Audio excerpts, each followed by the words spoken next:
to some of you, but we are moving forward at Albany Tech and attempting to make sure that we get ahead of the workforce needs of this region, and we get to the place where at least we're 2-3 years ahead.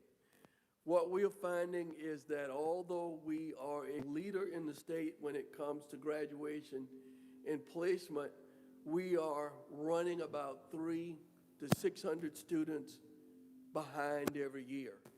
And those individuals could be productive members of our labor force bringing income to this community if we could find some ways to resolve those concerns. We all know and we've heard that Georgia is one of the greatest states in the union to do business, and it certainly is the greatest state in the Southeast. And we've done some things that were right. One of the things we've done well is to follow the lead of the Georgia Chamber of Commerce. And we're following the lead of someone who understands how we should marry education and workforce development. So we've asked you to come today to hear a presentation about the Georgia Chamber of Commerce, what we should do, a more regional approach to how we should resolve our concerns. Now, some of you have heard Mr. Clark do a similar presentation at Albany State. Some of you with me heard this presentation other places like maybe the Phoebe Board Retreat, but it bears repeating because what we have is the power to change some things. We may not be able to grow the population quickly. We may not be able to attract the same venues at the attractive metropolitan Atlanta, but we can have a good quality of life and we can have a strong workforce to this community. I think we all know him, but if I could introduce Chris Clark and get him to come forward. He's the president and CEO of the Georgia Chamber of Commerce. Thank you, Mr. President. We'll get charge of this event for us. We also will hear from both candidates for governor tomorrow afternoon. So we have a little bit of room open. Miss Molly, who runs our office out of Tifton. Molly, raise your hand.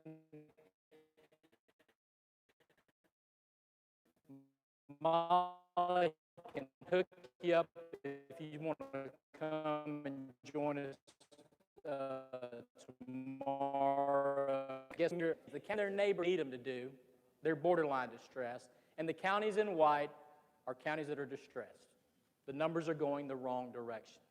And obviously, a large proportion of those are in this part of the state. It's one of the reasons we opened our office in Tifton.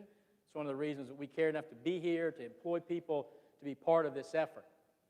And so if we know our communities are struggling right now, so what do we do about it? What are the other numbers that are important to this? Well, there are two other maps I want to show you here.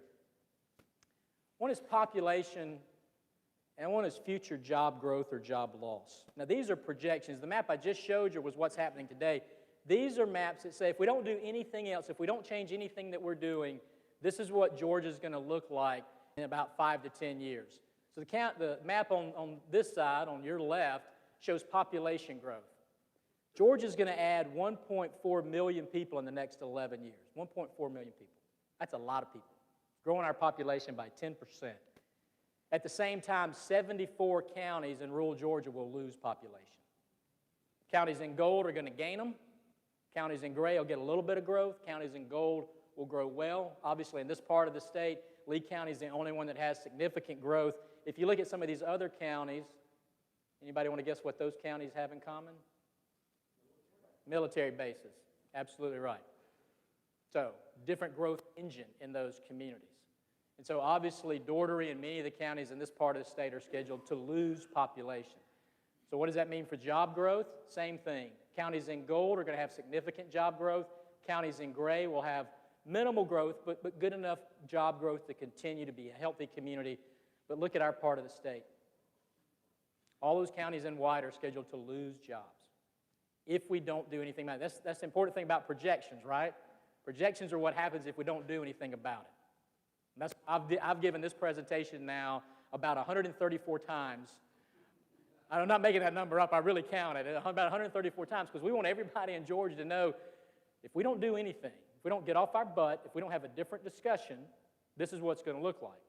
Now, I want to talk about what the driver of this map really is all about, right? Jobs, population. State agents here? Okay, thank y'all for coming out today. Hopefully y'all are busy. So what's the mantra of real estate agents? It's all about what? It's all about location, location, location. When Winston and I started in economic development about 103 years ago, you were before me, obviously, by a long time, long time. When Winston and I started in this business, in economic development, it was all about location, location, location. That's what we went and sold, right? We sold our town, we sold water, sewer, infrastructure, maybe a little dark fiber at the time, and we could get the community, get a company to come in. It is not about location, location, location anymore. When we talk to companies now, it's all about talent, talent, talent. I will put this company anywhere in the world, but we will go where there's access to talent. I'll tell you, the first time I ever came across this, I was a deputy commissioner for economic development, and I was working a project. It was a biotech project. We found them a site outside of Athens, Georgia. Athens Tech was our big partner in that project, and we lost.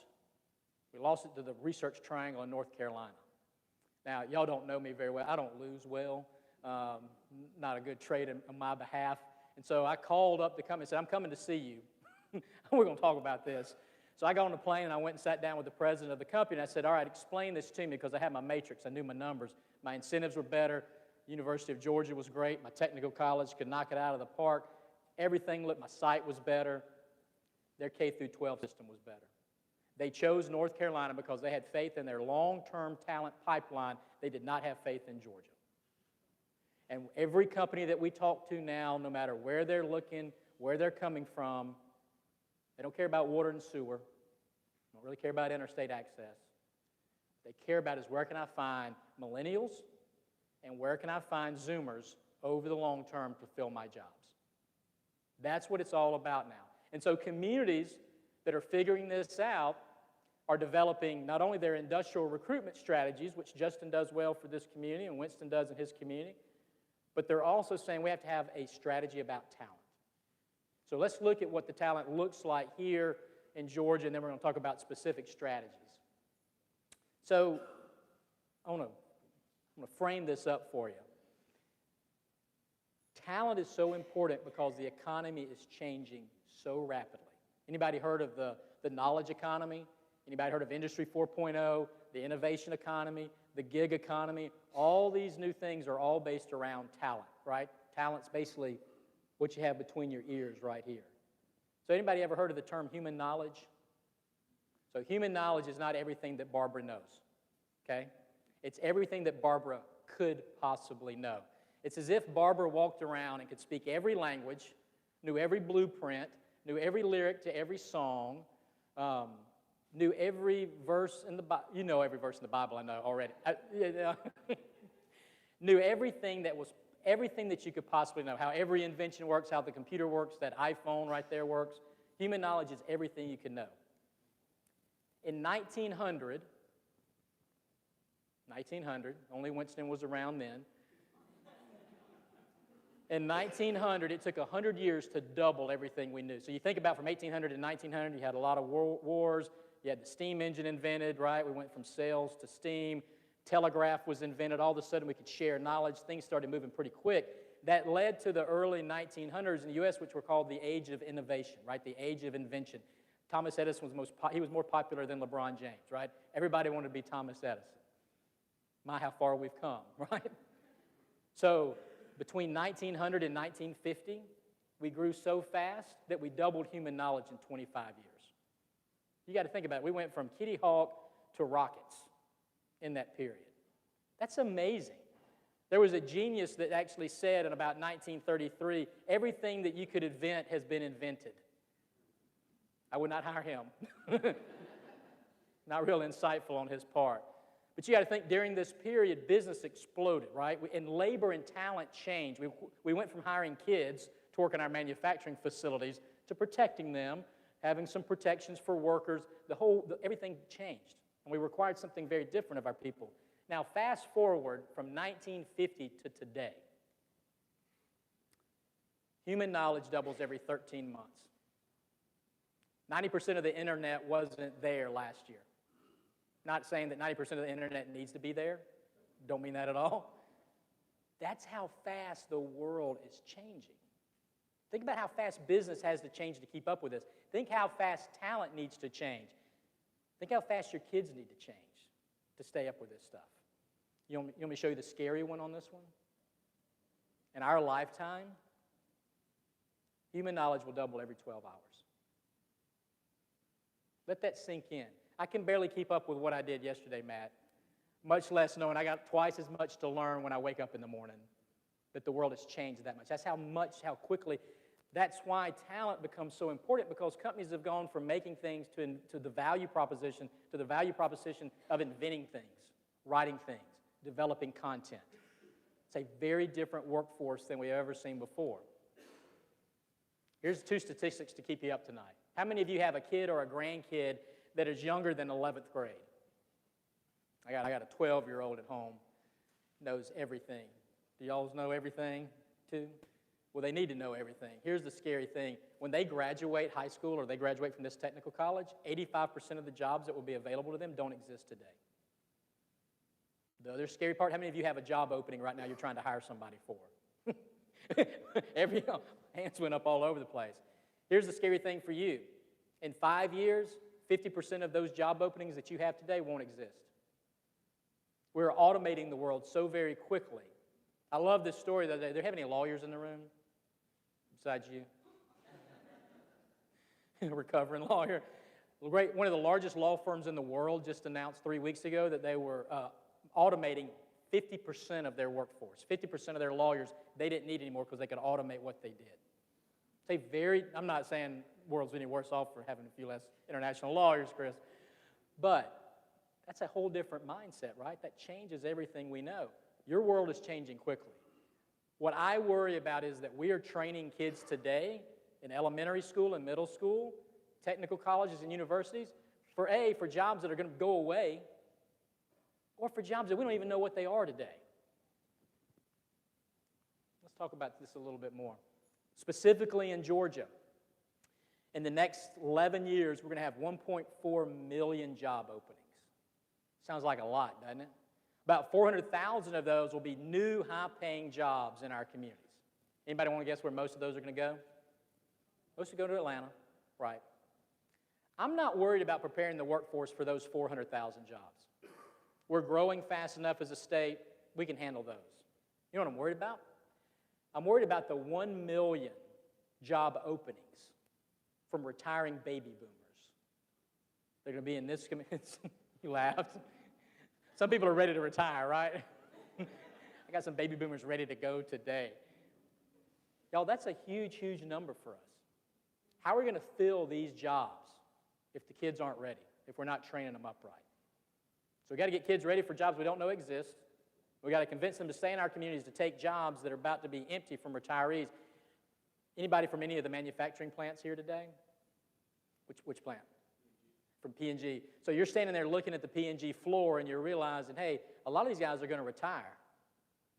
Well, now all of a sudden I got a crisis. I got to fill these jobs. I either got to have a pipeline of kids coming into these jobs, or I got to have a hard conversation that means I got to move this plant to where they're going to be jobs, or where they're going to be talent to fill these jobs. That's a decision that human resource managers are making all over this state, all over this country right now.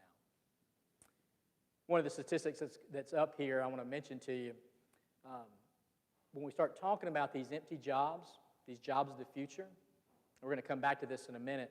One of the numbers that worries me a lot are the number of people that are not working today that should be in the workforce. Now, I've got communities nearby here that 56% of their adults aren't working today. Jenna, You might know where a couple of them are. 56% of the adults that should be working today aren't working. You know what the number is in Dougherty County? You may want to guess? 30% of your adults aren't working. Now, I was with Chris Carr, our Attorney General, a few weeks ago, and General Carr said, I made that point, and General Carr made this point after me. He said, according to current statistics, two-thirds of the men in Georgia that aren't working have an addiction problem. 50% of the women that aren't working have an addiction problem. What would life be like if we could put them back into the workforce? So we're going to talk about these strategies in just a minute, but part of that strategy has got to be moving people out of poverty and back into prosperity. And we also can't have any of these discussions without having a conversation about millennials. Raise your hand if you're one of my millennials. Did no millennials? Thank y'all for. I'll carry my own. Molly's with me. She goes with us. Matt, you're actually a millennial? You're like the oldest millennial I know. Wow. Never would have guessed it. It is a total compliment. So here's the thing. So no matter what you read, no matter what you think, here's the bottom line. Millennials are the most talented workforce in history. They're the most sought-after workforce in history. Communities that can attract millennials, keep them in their communities, can succeed. Those that don't will fail. It's as simple as that. Look at the map and look where they're going. Counties in gold are where millennials are scheduled to move over the next 6 years. Counties in gray show where some of them will move, far less number. Counties in white are scheduled to lose millennial population. Companies make their whole decisions on where can we get millennial workforce. Nobody cares about Gen Xers, right, Chris? We're the forgotten generation. It's all about where are millennials and where are the Zoomers. And the Zoomers are that next generation down. They're the ones that are just starting college this year. 75% of our workforce will be millennials in the next few years. 75%. Here's another number if you're running for office.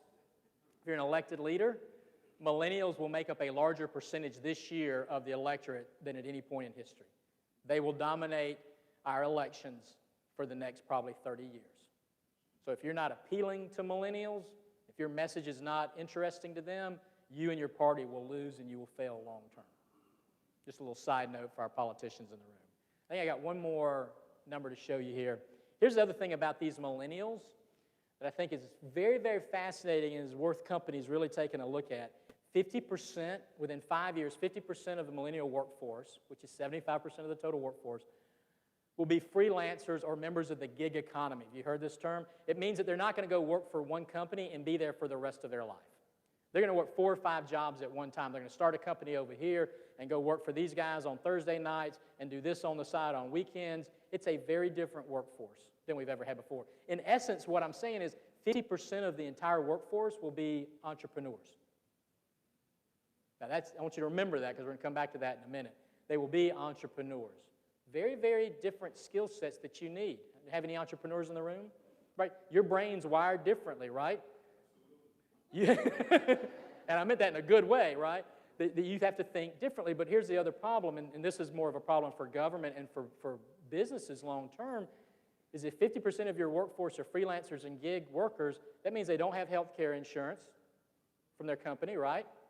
They also don't have a 401k. They don't have time off benefits. They don't have maternity leave.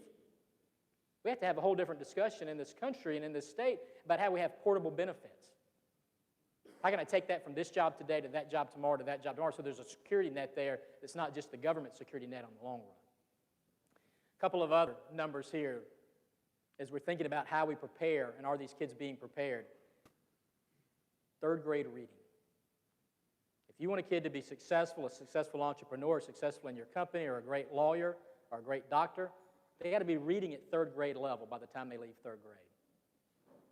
It's the number one indicator. You know what the Department of Correction uses to determine how many prison beds they need 20 years from now? What's 3rd grade reading level? I'm not making that one up. I've been in the room when they've had that discussion with legislators.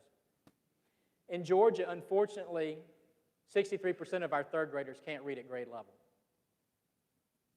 Let me tell you what your number is here. You may want to guess how many of your 3rd graders read at grade level in Dougherty County?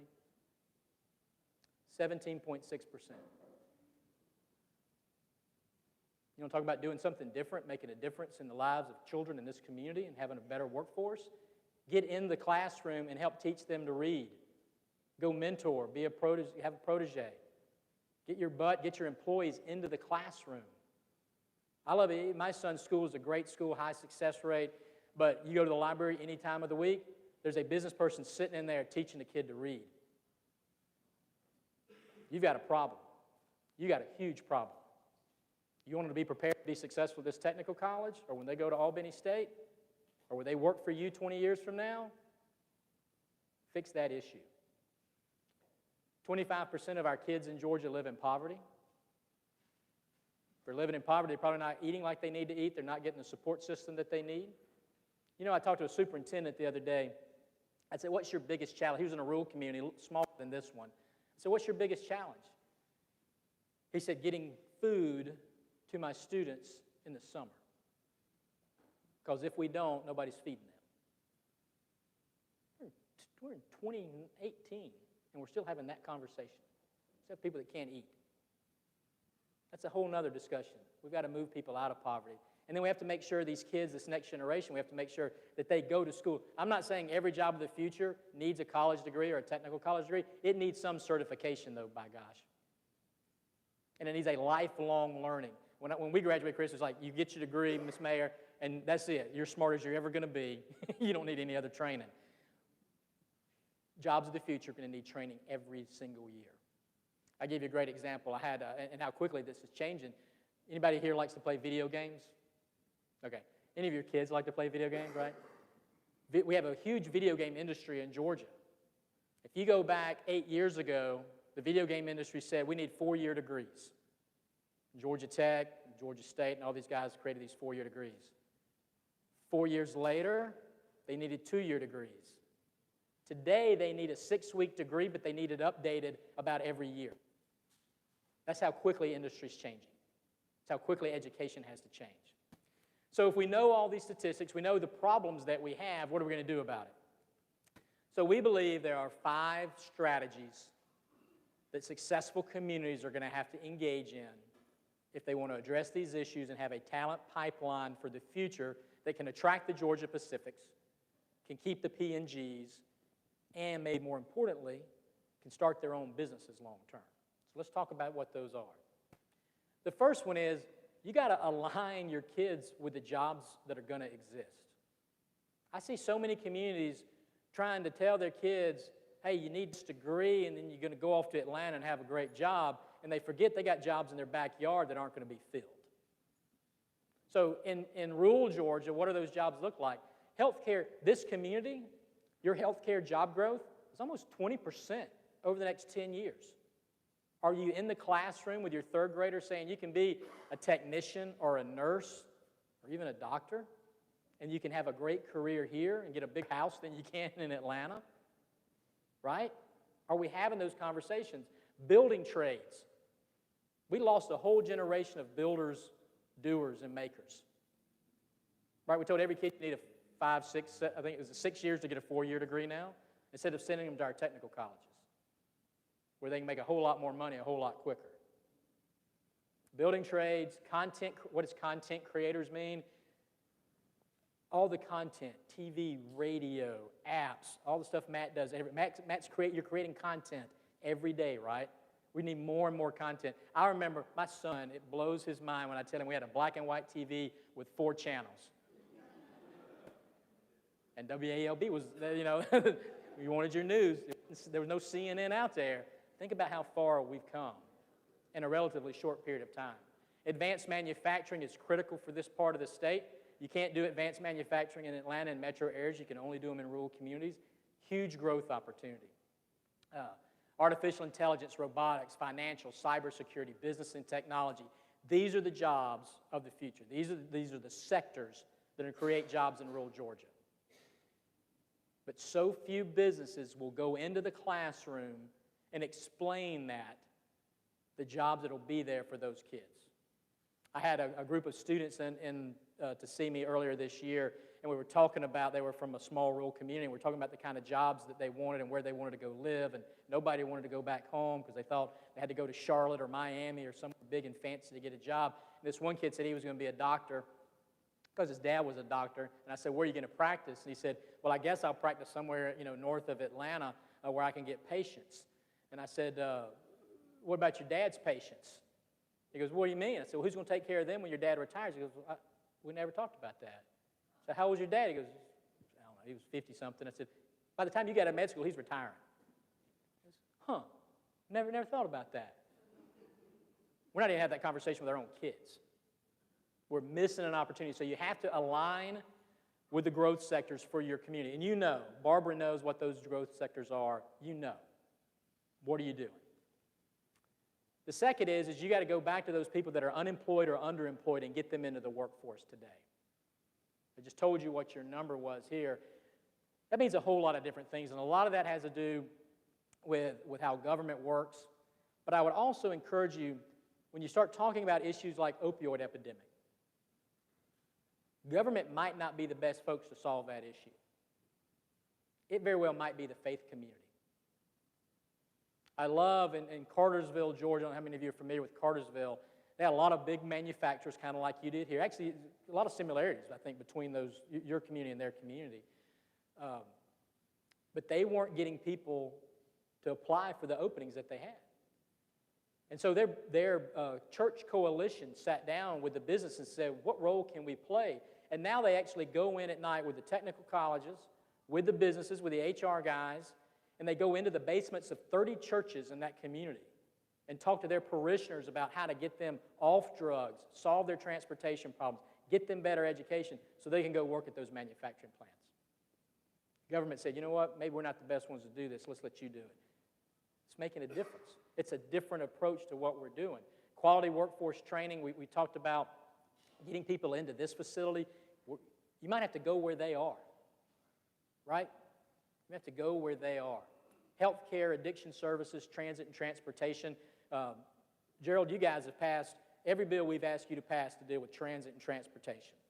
You've put money out there for communities. There's no reason we can't get somebody from point A to point B anymore. Y'all have done your job, and I appreciate you doing that job as well. So don't ignore the folks that live and work and play and pray with you today that need to move out of poverty into prosperity because it's going to help your businesses too long term. All right, so that's the second strategy. The third one is this idea of attracting millennials. Now, this is hard for those of us with gray hair to understand, okay? It is not about us anymore. It is about millennials and Zoomers, and do we have a community that is attractive to them? I know everybody here loves their quality of life. You got a great quality of life, right? We love our quality of life. No matter what, I grew up in Fitzgerald, great quality of life. Everybody does. But is it a great quality of life for millennials or Zoomers because they want something very different? They're looking for different things. Now, I want to applaud you for what you're doing downtown. The Riverwalk, the River Aquarium, the brewery, the loss. You're creating a sense of place. And that's what millennials want. They want this live, work, play, pray community. They want a connection with their community. They're not like Gen Xers or Boomers who want to live, on 5 acres out in the country away from everybody. Maybe in time, but right now they still like it. They like people, so they want to be around them more. I'm happy at home by myself at night, right? That means you have to think differently about your community. And here are the things that millennials tell us are most important. They want a community that's inclusive and diverse. Now, inclusive, diverse means the leadership level is inclusive and diverse, that young people have a say, people of color have a say, that it's not just a bunch of old white guys making the decision. I know, shocking. Don't mean to offend anybody here. That is very, very important. They are the post-race generation. And they want communities that are post-race. And we still struggle with that in many of our communities. They want housing that's different than the housing we have today. I gave this talk up in North Georgia the other day, and I said, not saying every millennial wants a tiny house, and some woman literally yelled, I want a tiny house. I was like, God bless. Thank you for being excited and paying attention to me. Here's the problem with housing, though. In many of our communities, the zoning laws that we have were built in the 1950s. I've talked to developer after developer after developer who says, I want to build this product because millennials will live there, but the zoning laws don't allow me to do it. Thomasville, Georgia's greatest Thomasville, has actually had an ordinance saying you can't have downtown housing. So they went in and changed their zoning to allow the hotel to become, this loft space. Macon, Georgia right now, they had to change their zoning laws. For every 7 lofts they build, it equals 1 new store or restaurant downtown.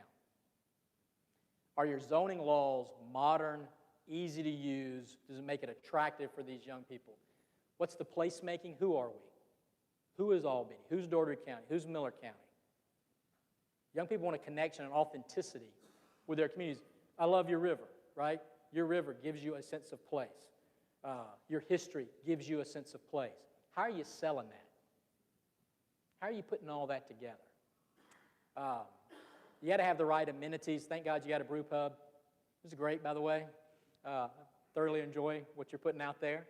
We could send some maybe to Brett Kavanaugh. He likes beer. Keep saying that. Y'all not paying attention to that? Never mind. We'll move on. I thought that was a good one. So you have to have the amenities that these young men and women want. You have to have farm-to-tables, restaurants. When I was younger, we were thrilled in Fayette County to get an O'Charlie's. We thought, great, we made it. Got an O'Charlie's, greatest thing ever. You cannot pay us to go to O'Charlie's now, right? No, got to be farm-to-table. Everything got to be fresh. Got to be authentic.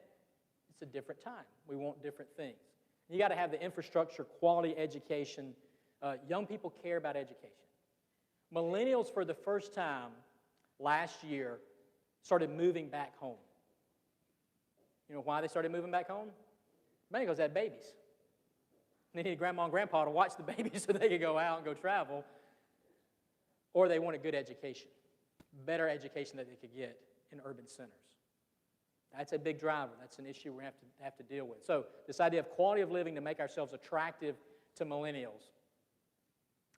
And then we have to have a serious discussion, and the other talk that I give right now, for those of you that are on my speaking circuit, is about the election cycle that we're in right now and the priorities for the next governor, no matter what party they're from, the next lieutenant governor, the next secretary of state. I believe dealing with these last 2 slides are going to be the 2 biggest issues for the next governor over the next 4 to 8 years. One is, how do we deliver education? We still largely deliver K through 12 education the way that we've done it for the last 100 years. I don't know about y'all, I dropped my 12-year off at public middle school, and he still goes to 6 classes during the day, just like I did, right? His lunch is a little shorter than mine, but it's largely the same structure.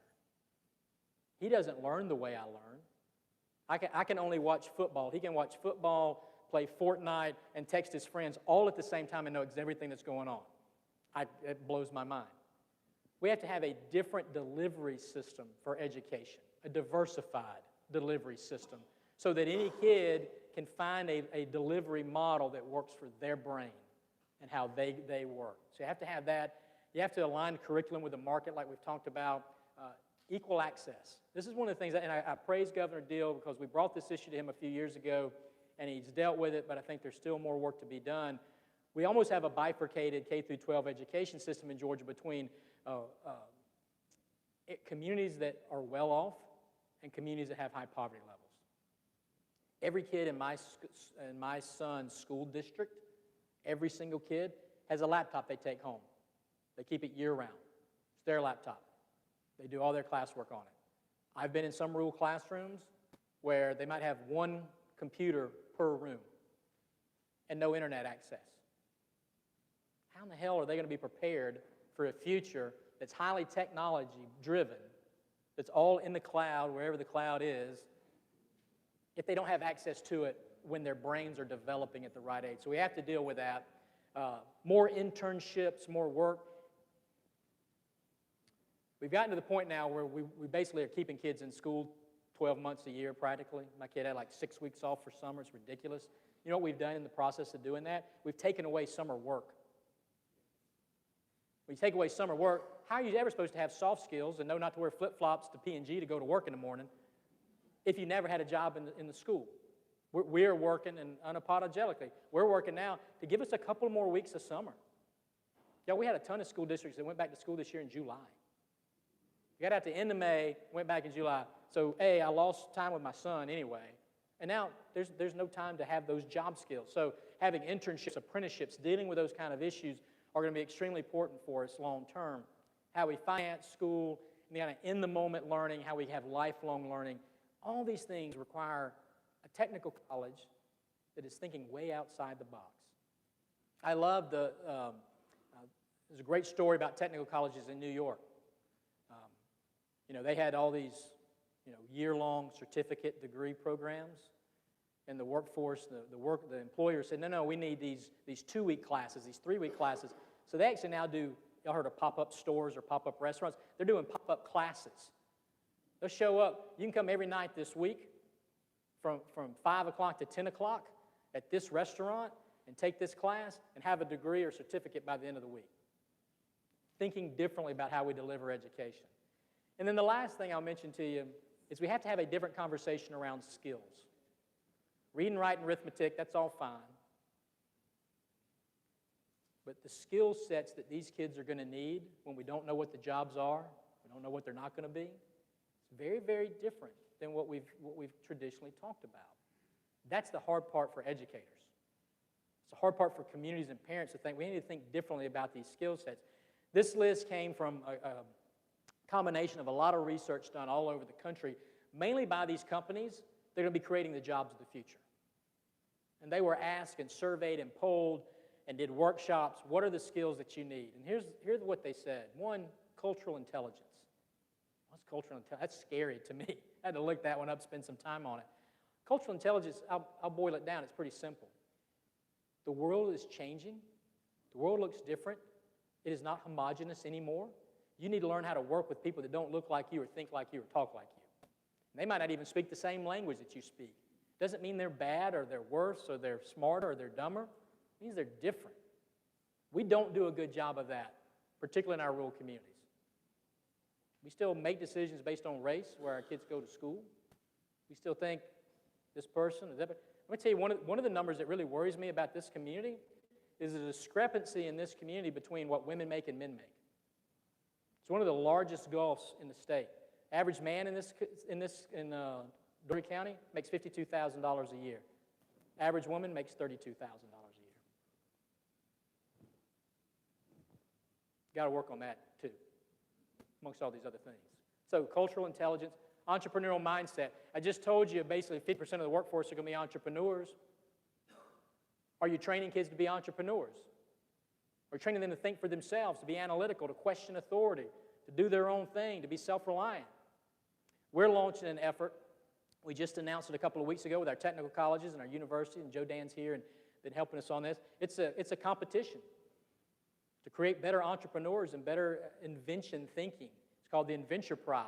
We're going to have every college in Georgia compete against each other. Best prize wins. These kids get money to start their own businesses. And then there's a whole component for K through 12. We want every school system in Georgia to send kids to that competition every year so kids are thinking about what they're inventing, how they create their own business. We have to start that very young. We have to nurture it all the way through the system. So we have to have an entrepreneurial mindset. Life skills, career skills, right? Show up on time. Seems simple. We got work to do there, right? I love the one guy that told me his plant, he hired these guys, worked their first day. They came by and knocked on the door. He says, yes, what do you need? And he goes, we need to get our money. He goes, what do you mean? He goes, well, we just finished working. We need our money. He goes, well, yeah, we pay you every 2 weeks. He says, no, we need our money now. We need that in cash too. He goes, that's not how the world works. He never saw him again. We need to teach that differently. But here's the other thing that I worry about is we have to teach kids to manage their own personal brand. What does that even mean? It means when I was a kid and I did something stupid, which there was plenty of them, there was no cell phone around, there was no Instagram, there was no Facebook, thank God, right? It might have been a picture, but I could tear that up before my mama found it, right? And I never kept calendars either, like that dummy did. But today, you do something stupid online at 17, it's still stupid at 27, at 37, at 47. It will haunt you the rest of your life. No one's going to be qualified to do jack squat. I'm not saying school systems need to teach that. I'm saying parents need to teach it, but we need to help kids understand what you do has consequence. and you have to manage your personal brand, particularly if you're going to be your own boss. STEM, STEAM, liberal arts, obviously important. It's sad to me that we have more kids wanting to get into STEAM than we have places for them. That's a prioritization.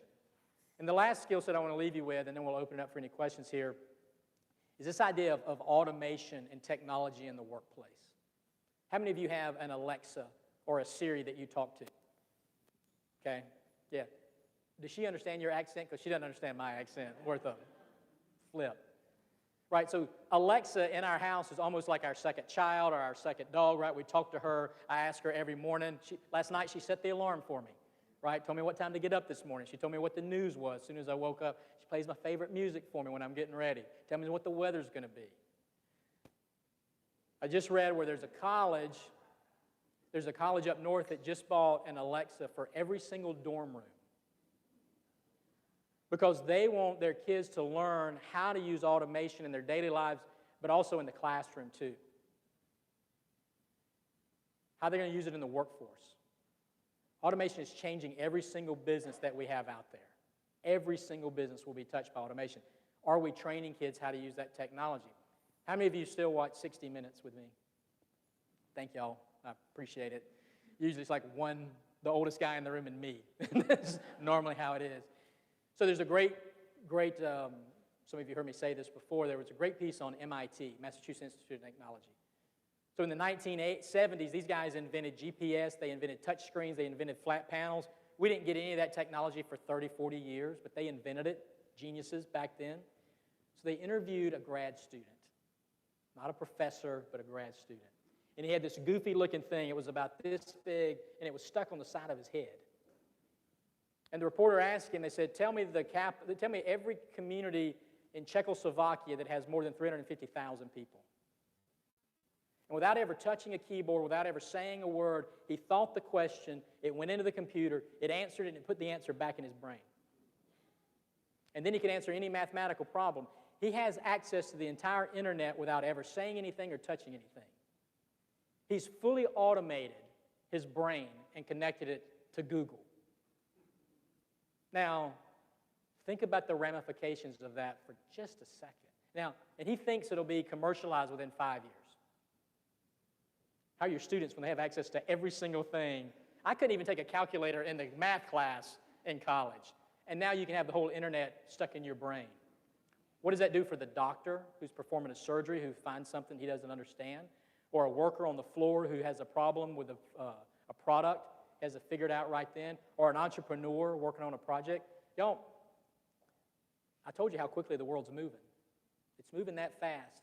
And now the internet's going to be in your brain. And we're going to double the internet every 12 hours. And you're going to have access to every bit of it.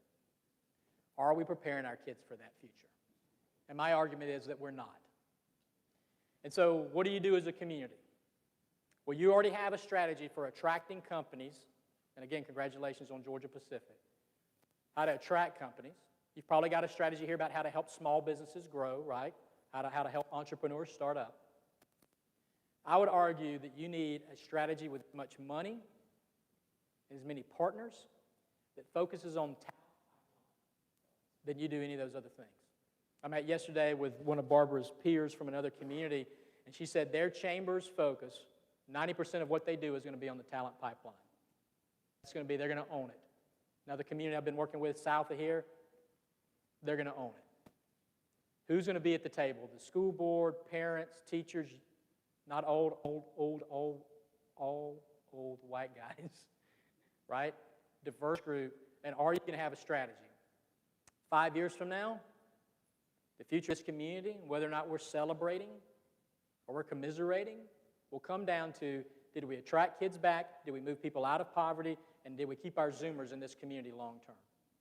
But only you can make that decision. We're going to make sure the next governor, whoever he or she may be, is plugged in and knows what to do and has the business community behind them.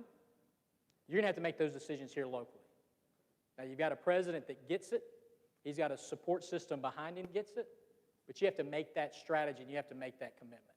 So we're going to be here. Molly's going to be here. We're going to help any way that we can. But that's the difference maker long term for a very different economy in this country. I'm going to stop there and see if there are any questions, or I'll let y'all go back to work and create some jobs, which is good. We're good?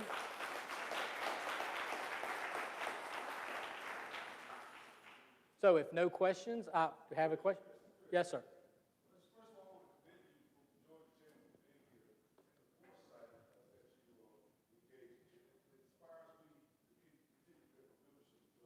Thank you.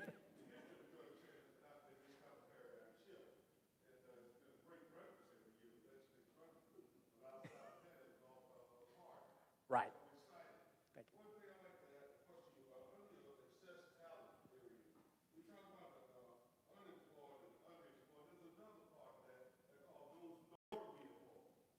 Right.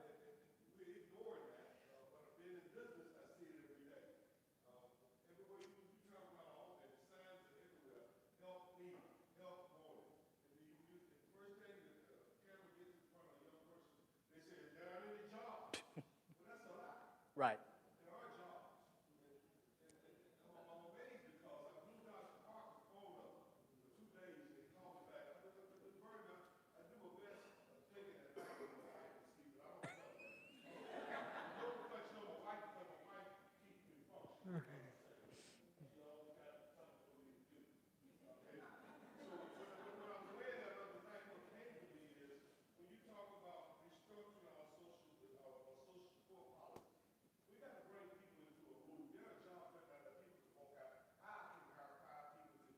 Right.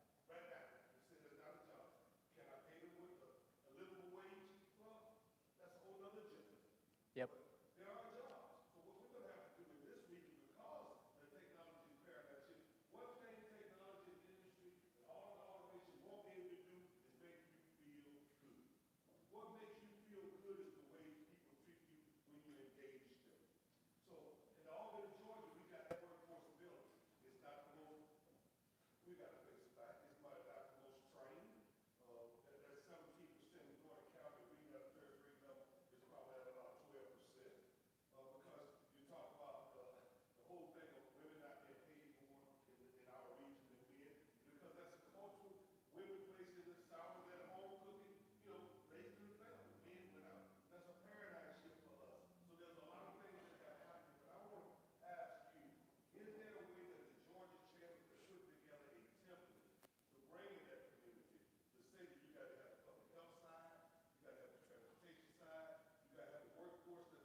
Yeah.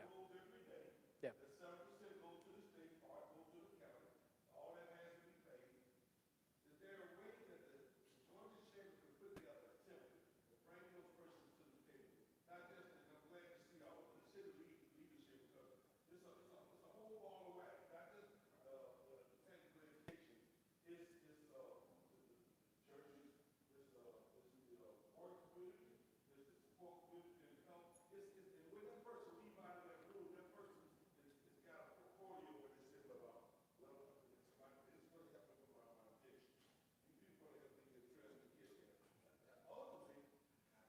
Right. So we do have some templates, but I think you have some stuff locally. Do one of you guys want to mention what y'all are, Mr. President?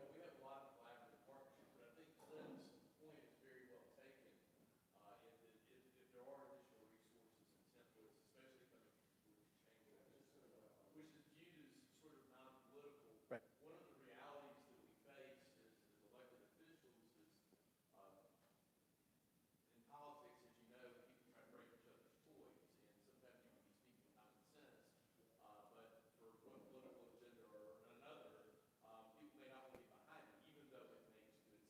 Right.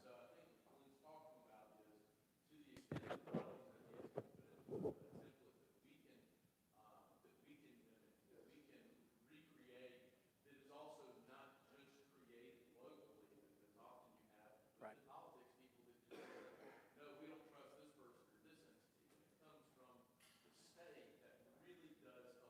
Okay. Yep. They are. Yeah. We will. We've got some coming on the faith community. We've got a white paper coming out of a temple about how that works, but we'll work on some of those other ones. We'll put them in writing. Any other last questions? So Go create some jobs. Go educate some folks. Thank y'all for having me today, Mr. President. Appreciate you. Yes, sir.